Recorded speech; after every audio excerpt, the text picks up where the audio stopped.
नमो नमः मित्रों, मैं अंजू शर्मा संस्कृत जीवनम में आप सभी का स्वागत करती हूँ। तो जैसा कि मित्रों हम लोग अपनी साहित्य वाली कक्षा में उपस्थित हैं और जिसके अंतर्गत हम लोग श्री भगवद गीता के द्वितीय अध्याय जो कि सांख्य योग है इसका अध्ययन कर रहे हैं। तो हमारे साथ जो भी मित्र लाइव जुड़ चुके हैं जिनमें पीपी वर्मा जी हैं, पंकुड़ी जी हैं, आशीष अजय गौड़ हैं, श्यामवीर हैं, विजय यादव हैं, बीटू कुमार हैं। आप सभी लोग वीडियो की लिंक को शेयर कर दीजिए और अधिक से अधिक लोग वीडियो के साथ लाइव आने के लिए कहिए। तो जैसा कि मित्रों हम लोग सांख्य योग का अध्ययन कर रहे थे, तो अभी तक की कक्षा में हम लोगों ने कुल 15 श्लोकों का अध्ययन कर लिया था। तो आज हम लोग उससे आगे के जो श्लोक हैं उन सभी श्लोकों को लेकर आए हैं। तो आप लोगों ने वीडियो की लिंक को शेयर कर दिया होगा और आप सभी लोग लाइव जुड़ चुके होंगे। और आप सभी लोगों को अगर वीडियो पसंद आया करती है तो वीडियो को लाइक अवश्य किया कीजिए। तो हमारा जो 16वां श्लोक है आज हम इसका अध्ययन करेंगे और तत्पश्चात हमारे जो बाकी के श्लोक हैं इनका भी अध्ययन करेंगे। तो सबसे पहले हम लोग जानते हैं जो हमारा 16वां श्लोक है वह क्या है कि नास्तो विद्यते भावो न भावो विद्यते सतः उभयोरपि दृष्टो अंतस्त्वनयो तत्वदर्शी भी। अब जैसा कि मैंने आप सभी को बताया, यहाँ संजय जो है वो धृतराष्ट्र को जो कुरुक्षेत्र में संपूर्ण कार्य हो रहा है अर्थात जो श्री कृष्ण के द्वारा गीता के विषय में अर्थात आत्मज्ञान या आत्मा के विषय में जो अर्जुन को उपदेश दिए जा रहे हैं उन संपूर्ण वृत्तांतों को संजय अर्जुन अर्थात जो श्री कृष्ण अर्जुन से कह रहे हैं उन संपूर्ण बातों को सुन करके और पुनः धृतराष्ट्र से कह रहे हैं अर्थात सारे संपूर्ण कार्यक्रम को वह धृतराष्ट्र को बताते जा रहे हैं। तो यहाँ कह कौन रहा है, यहाँ अर्जुन ही कह रहे हैं, वो सॉरी श्री कृष्ण ही कह रहे हैं, अर्जुन से ही कह रहे हैं और आत्मा के विषय में उनको ज्ञान दे रहे हैं। किंतु जो दूर बैठे हुए संजय है वो संपूर्ण वृत्तांत को धृतराष्ट्र से कह रहे हैं। तो अर्जुन से जो श्री कृष्ण है वो कहते हैं कि न असतो असत असत अर्थात जो सत्य नहीं है अर्थात जो सत्य नहीं है, असत है अर्थात जो असत है सत्य नहीं है, जो सत्य नहीं है न माने नहीं, विद्यते माने है, भावो माने अस्तित्व, उसका अस्तित्व नहीं है। न अभावो विद्यते सतः और न उसका अभाव है, किसका, जो सतः अर्थात जो सत्य है उसका अभाव भी नहीं है।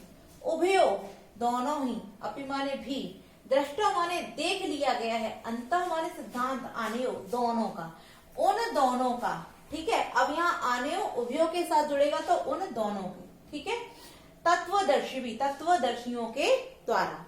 अब यहाँ जो श्री कृष्ण है वो क्या कहते हैं, वह अर्जुन को बताते हुए कहते हैं कि हे अर्जुन, असत जो असत है, जो सत्य नहीं है, वह उसका भावो माने वह उसका कोई अस्तित्व, न माने नहीं, विद्यते माने है, उसका कोई अस्तित्व ही नहीं है। तात्पर्य जो असत है उसका कोई भी अस्तित्व नहीं है, इस संपूर्ण संसार में उसका कोई अस्तित्व नहीं है। किंतु जो सत्य माने सत्य है उसका अभाव नहीं है, जो सत्य है उसका अभाव नहीं है। अब यहाँ कहते हैं कि हे अर्जुन, जो असत है, जो नश्वर है, जो विनाश से युक्त है अर्थात जो विनाशी है, उसका कोई अस्तित्व है ही नहीं, वो आज है कल नहीं होगा। किंतु जो सत्य है उसका अभाव भी नहीं है अर्थात जो सत्य है, जो नित्य है, जो अनश्वर है, उसका अभाव भी नहीं है। अनयो उभयो अपि, अनयो उभयो इन दोनों ही के, अंत माने सिद्धांत को, तत्वदर्शी भी, तत्वदर्शियों के द्वारा, यहाँ तृतीय बहुवचन का प्रयोग किया गया है कि तत्वदर्शियों के द्वारा, दृष्टा माने देख लिया गया है अर्थात जान लिया गया है।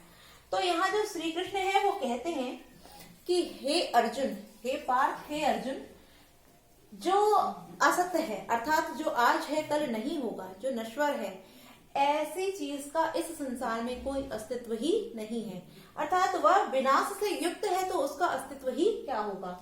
किंतु जो सत्य है उसका अभाव भी नहीं है, अभावो न विद्यते, उसका अभाव भी नहीं है, उसका कोई अभाव भी नहीं है। यदि इस प्रकार हम उदाहरण देके आपसे कहें कि जैसे आकाश पुष्प, गगन पुष्प, अर्थात सशक श्रृंगा अर्थात खरगोश के सींग, यह अस्तित्व, इनका अस्तित्व ही नहीं है क्योंकि यह सत्य नहीं है, ऐसा है ही नहीं, यह कुछ है ही नहीं, तो इनका अस्तित्व ही कहाँ होगा। तो यह अस्तित्व से परे है, अर्थात इनका कोई भी अस्तित्व नहीं है। और जो सत्य है अर्थात जैसे सूर्य है, चंद्र है, यह संपूर्ण विद्यमान रहते हैं, इनका अस्तित्व है। तो जो सत्य है उसका अस्तित्व है, चाहे वो हमें दिखे अन्यथा ना दिखे। जैसे कि हम लोग रात में सूर्य को नहीं देख पाते हैं, किंतु ऐसा कहें कि सूर्य नहीं है तो यह असंभव है, क्योंकि हम ऐसा नहीं कह सकते हैं। तो जो सत्य है उसका अस्तित्व है, चाहे वो हमको दिखे अन्यथा ना दिखे। और जो असत्य है, जो सत्य नहीं है, उसका कोई अस्तित्व नहीं है। और इन दोनों के ही विषय में, सत्य और असत्य, इन दोनों के विषय में अर्थात इन दोनों के सिद्धांत को जो तत्वदर्शी हैं अर्थात जो सूक्ष्म तत्वों के ज्ञाता हैं, तात्पर्य जो आत्मा के विषय में जानते हैं, ऐसे तत्वदर्शियों के द्वारा इनके सिद्धांतों, किसके, सत्य और असत्य के सिद्धांतों को दृष्टा माने देख लिया गया है, तात्पर्य जान लिया गया है। अब यहाँ कहने का तात्पर्य यह है, भाव यह प्रकट होता है कि जो श्री कृष्ण है वो अर्जुन को बताते हैं कि हे अर्जुन, यह जो हमारा शरीर है, यह जो हमारा शरीर है, यह हमको दिखता है, किंतु ये कैसा है, ये असत्य है, आज है कल नहीं होगा। किंतु इस शरीर के अंदर जो हमारी सूक्ष्म आत्मा है, जो विद्यमान आत्मा है, शरीर को धारण करने वाली जो आत्मा है, वह हमको नहीं दिखती है, किंतु वह सत्य है। जो हमें दिखता है वो असत्य है और जो नहीं दिखती है वह सत्य है। किंतु यह जो तत्वज्ञानी होते हैं, जो सूक्ष्मदर्शी होते हैं, जो जन्म और मरण के इस नियम से परे होते हैं, ऐसे तत्व ज्ञानियों के द्वारा सत्य और असत्य के विषय में अच्छी प्रकार, भली प्रकार से जान लिया गया है।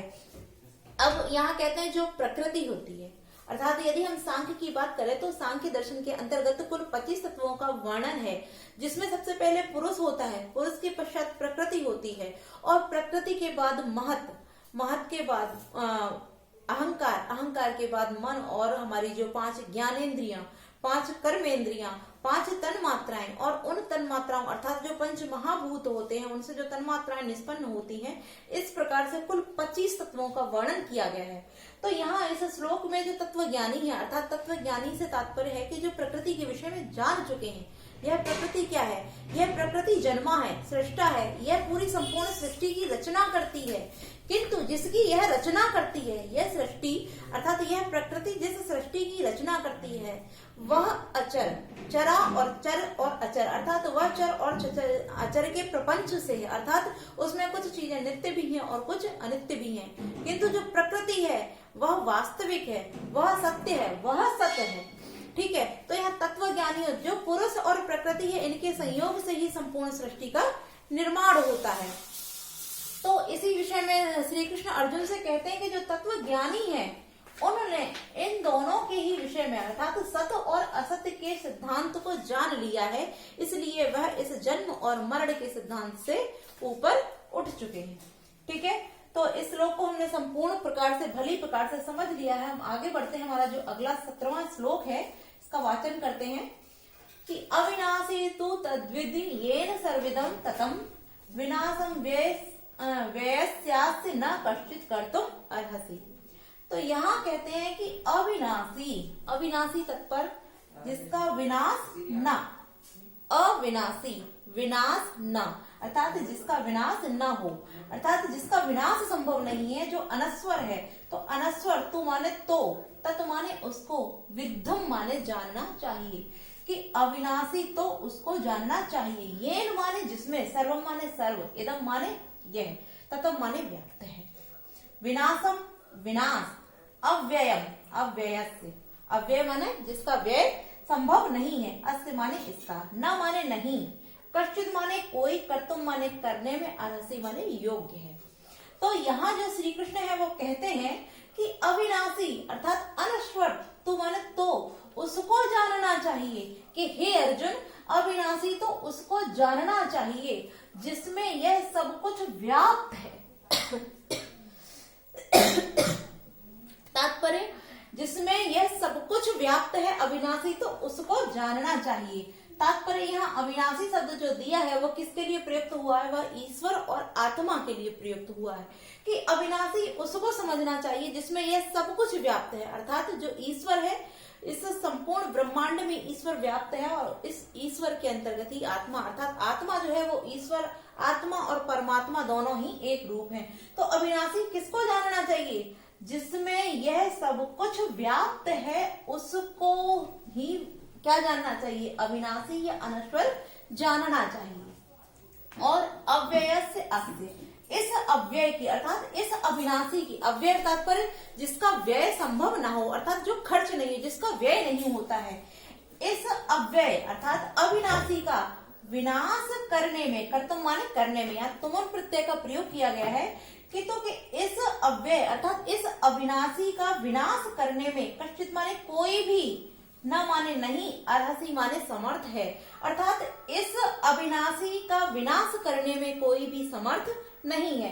तो यहाँ अविनाशी जो कहा गया है वो आत्मा के लिए कहते हुए अर्जुन से कहते हैं श्री कृष्ण कि हे अर्जुन, अविनाशी या अनश्वर तो उसको जानना चाहिए जिसमें ये न माने जिसमें यह सब कुछ व्याप्त है, और ऐसे अविनाशी या अव्यय का विनाश करने में कोई भी सक्षम नहीं है। तो तुम क्या हो, तात्पर्य तुम ऐसा सोच रहे हो कि मैं इन लोगों को मार दूंगा तो इनका अंत हो जाएगा, ऐसा तुम्हारे यह जो सोचना है यह एक भ्रम है। क्यों भ्रम है, क्योंकि यह अविनाशी है, यह जो आत्मा है यह अविनाशी है और इसका अंत तो कोई भी कर ही नहीं सकता है। यदि यह आत्मा जो है वह आज इसके अंतर्गत है, आज इसके शरीर में है तो कल किसी अन्य के शरीर में होगी। तात्पर्य इसका कार्य है शरीरों को बदलना, यह तो शरीर बदलती है, इसका कभी भी नाश नहीं होता क्योंकि यह अव्यय है, अविनाशी है। तो इसका विनाश तो तुम कर ही नहीं सकते हो, अर्थात तुम इसका विनाश करने में समर्थ नहीं हो, और तुम क्या, कोई भी इस अविकारी का विनाश करने में समर्थ नहीं है। क्यों, क्योंकि यह अव्यय है, यह कभी घटती नहीं है, जिसका कभी व्यय नहीं होता, इस कारण यह अव्यय है। इसमें कोई विकार उत्पन्न नहीं होता, इसलिए यह अविकारी है। इसका कभी नाश नहीं होता, इसलिए यह अनश्वर है। तो इस अव्यय, अविकारी और अनश्वर का नाश करने में तो कोई भी समर्थ नहीं होता है, इसलिए तुम इस भ्रम से दूर हटो। ठीक है, तो इस प्रकार से कहते हुए श्री कृष्ण जी जो है वो पुनः बार बार अर्जुन को आत्मज्ञान के विषय में अर्थात आत्मा का ज्ञान देते हुए उनको प्रोत्साहित करते हैं ताकि यह युद्ध के लिए तत्पर हो जाएं। तो अगले श्लोक में जो श्री कृष्ण है वो कहना चाहते हैं कि अंतवंता इमे देहा नित्यस्योक्त शरीरिणः अनाशिनो प्रमेयस्य तस्मात् युद्धस्व भारत। तो यहाँ श्री कृष्ण कहते हैं कि हे भारत, भारत क्यों कहा गया यहाँ अर्जुन को, कि भरत वंश में उत्पन्न होने के कारण अर्जुन को भी भारत के नाम से संबोधित करते हुए श्री कृष्ण कहते हैं कि हे भारत, हे अर्जुन, अंतवंता अंतवान है, या अंतवंत अर्थात अंत के लिए उक्ता माने कहे गए हैं, इमे देहा इस देह को, नित्य जो नित्य है, जिसका कभी अर्थात जो कभी अनित्य, जो कभी नष्ट नहीं होती, ऐसी नित्य, उक्ता माने कही गई है शरीरिणः, शरीर को धारण करने वाली, अर्थात कौन, आत्मा। अनाशिनो जिसका नाश नहीं हो सकता है, अनाशिन, तो अनाशिन नाश न, अननाशिना अर्थात जिसका नाश ना हो, ऐसे अप्रमेय से, प्रमेय तात्पर्य यह इतनी सूक्ष्म होती है जिसको हम प्रमाणों के द्वारा भी नहीं देख सकते, इसलिए इसको अप्रमेय कहा गया। अब अप्रमेय किसको कहा गया, शरीर अर्थात शरीर को धारण करने वाली, कौन, आत्मा। तो अप्रमेय से अप्रमेय, तस्माद इसलिए युद्धस्व युद्ध करो, भारत मान अर्जुन। तो यहाँ श्री कृष्ण जी अर्जुन से कहते हैं कि हे अर्जुन, नित्य है, अनाशिनो नाश से अर्थात हीन है, जिसका नाश संभव नहीं है, अप्रमेय से अप्रमेय भी है, तो नित्य है, अनाशी है और अप्रमेय है। अप्रमेय क्यों कहा गया है, क्योंकि प्रमेय तात्पर्य जिसके लिए प्रमाण दिए जा सके, किंतु आत्मा इतनी सूक्ष्म होती है जिसको हम प्रमाणों के द्वारा भी नहीं देख सकते, अर्थात वह दृष्टिगत नहीं होती है, इसलिए इस आत्मा को अप्रमेय भी कहा गया है। तो नित्य है, अविनाशी है और प्रमेय है, कौन, शरीर को धारण करने वाली आत्मा, के इमे देहा कि यह जो देह है अंतवंत अंतवंत अर्थात नाश से युक्त, उक्त माने कही गई है कि हे अर्जुन नित्य है और अनश्वर है, अप्रमेय है, शरीर को धारण करने वाली यह जो आत्मा है, इस आत्मा का जो देह है अर्थात देह माने जो शरीर है वो अंतवंत कहा गया है, अर्थात उसको नश्वर कहा गया है। क्यों नश्वर कहा गया? क्योंकि जिसका जन्म होता है उसकी मृत्यु भी निश्चित होती है। तुम कब तक इन भीष्म पितामह, द्रोणाचार्य, कृपाचार्य या अपने बंधुजन जिनको कहते हो दुर्योधन इत्यादि जो तुम्हारे भाई हैं, इनको इनके शरीरों की तुम रक्षा कब तक करोगे?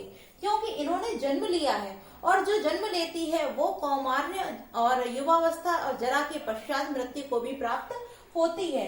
तो जो नित्य है, अविनाशी और अप्रमेय है वह आत्मा है, और इस आत्मा को धारण करने वाली जो इसकी शरीर है उसको अंतवंत कहा गया है। अंतवंत तात्पर्य उनका अंत होना निश्चित है ऐसा कहा गया है, तो तुम इनकी रक्षा नहीं कर सकते हो। इसलिए हे भारत, हे अर्जुन, तस्माद इसलिए युद्धस्व माने युद्ध करो, कि हे अर्जुन तुम इनको इस युद्ध में इनकी रक्षा कर लोगे, इनके इस शरीर की रक्षा तुम इस युद्ध में कर लोगे, किंतु तुम इन भीष्म पितामह के शरीर की कब तक रक्षा करोगे? इन द्रोणाचार्य के शरीर की कब तक रक्षा करोगे? इन कृपाचार्य, दुर्योधन आदि के शरीरों की कब तक रक्षा करोगे? क्यों? क्योंकि इनकी जो देह है वह अंतवंत है, अर्थात उसका नाश होना निश्चित है। इसलिए इस नाश को ध्यान रखो। आज नहीं मारोगे कल मरेंगे, कल स्वतः मरेंगे, कल नहीं तो परसों इनका अंत निश्चित है। किंतु इनकी जो शरीर धारण करने वाली आत्मा है, यह आत्मा कैसी है? यह नित्य है, अविनाशी है, अप्रमेय है, इसका कभी नाश नहीं हो सकता है। इसलिए हे अर्जुन उठो और युद्ध करो। इस प्रकार से उनको प्रेरित करते हुए श्री कृष्ण जी बार बार आत्मा के अविनाशी होने के विषय में बताते हुए कहते हैं कि हे अर्जुन तुम आत्मा का नाश नहीं कर रहे हो, तुम कोई पाप नहीं कर रहे हो। यदि तुम इस शरीर की हत्या नहीं अर्थात इसको नहीं करोगे तो अन्य कोई व्यक्ति आएगा, वह इसका नाश करेगा, और वो भी नहीं करेगा तब भी इसका नाश निश्चित है। इसलिए तुम यह मत सोचो कि मैं इनका नाश कर रहा हूँ, वध कर रहा हूँ, क्योंकि यह शरीर तो बदलेगा अर्थात इसका तो अंत होगा, किंतु इस शरीर को धारण करने वाली जो आत्मा है उसका नाश कभी संभव नहीं है। इसलिए तुम युद्ध को करो। ठीक है, तो आगे 19वें श्लोक में पुनः श्री कृष्ण जी जो है वो आत्मा के विषय में पुनः वर्णन करते हुए कहना आरंभ करते हैं कि यह एनम वेत्ति हंतारम यश्चेन मन्यते हतम उभौ तो न विजानीतो नायम हंति न हन्यते। तो यहाँ पुनः वो आत्मा के विषय में ही बताते हुए श्री कृष्ण जी कहते हैं अर्जुन से कि यह माने जो, एनम माने आत्मा को, जो इस आत्मा को वेत्ति जानते हो, हंतारम मारने वाला, कि तुम जो आत्मा है इसको मारने वाला जानते हो। च माने और, या माने इसको, किसको? एनम माने आत्मा को, मन्यते मरती है, हतम माने मरती है, ऐसा भी मन्यते माने मानते हो। कि यह माने जो, एनम माने आत्मा को, हंतारम मारने वाली व्यक्ति माने जानते हो, और जो इस आत्मा को हतम माने मरने वाली भी जानते हो। तो इन दोनों को, तो माने इन, ओभो माने दोनों को, न माने नहीं, विजानी तो नहीं जान पाते हो, अर्थात तुम इन दोनों के विषय में नहीं जानते हो। क्यों? न अयम हंति न हन्यते, न माने नहीं, अयम माने इसको, हंति माने मरती है, न माने नहीं, और हन्यते माने मारी जाती है। कि यह जो आत्मा है न तो यह मरती है और न ही मारी जाती है। तो यहाँ जो श्री कृष्ण होते हैं वो पुनः आत्मा के विषय में एक बार फिर अर्जुन को दृष्टांत देते हुए अर्थात उपदेश देते हुए कहते हैं कि हे अर्जुन इस आत्मा को तुम मारने वाला समझते हो, अर्थात तुम्हारे अंदर भी एक आत्मा विद्यमान है, तो तुम ऐसा सोचते हो कि मैं इनको मारूंगा और ये मर जाएंगे, अर्थात तुम यह ऐसा भी सोचते हो कि च माने और, यम माने यह, एनम माने आत्मा, हतम मरती है, मन्यते माने मानते हो, अर्थात तुम ऐसा भी मानते हो कि यह मारी जाएगी, अर्थात मैं इसको मार दूंगा।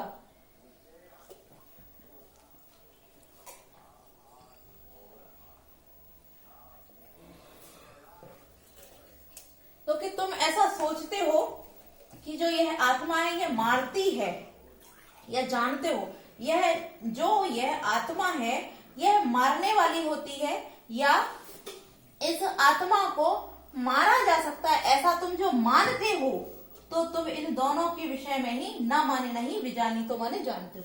तो तुम इन दोनों ही बातों के विषय में नहीं जान पा रहे हो। क्यों नहीं जान पा रहे हो? क्योंकि न अयम, अयम माने इस, न माने नहीं, हंति माने मरती है, ना हन्यते और ना ही मारती है। क्योंकि यह जो आत्मा है ना तो यह मारी जा सकती है और ना ही यह मारती है, अर्थात ना तो यह मरती है और ना ही यह मारी जा सकती है।